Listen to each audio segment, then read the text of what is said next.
And now for my blush, I'm going to be using the Shakino Powder Blusher Stick. One of my favorites as well.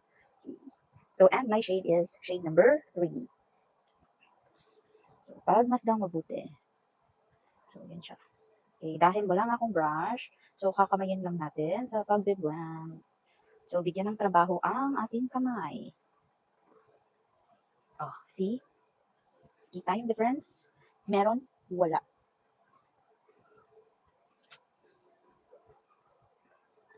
At dito naman, see, ang haba pa niya, no? So, parang hindi pa nagagalaw. Pero, medyo matagal-tagal na din to. Last year pa ito nabili. So, maybe middle of 2024. Shucks. So, yan yung nagagawa niya.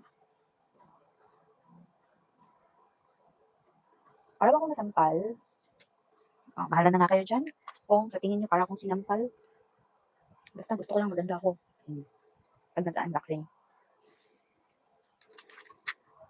So, yan yung nagagawa ni Shakino Powder Blusher Stick. So, if you like the product, nandyan lang yan sa link sa ibaba. Okay?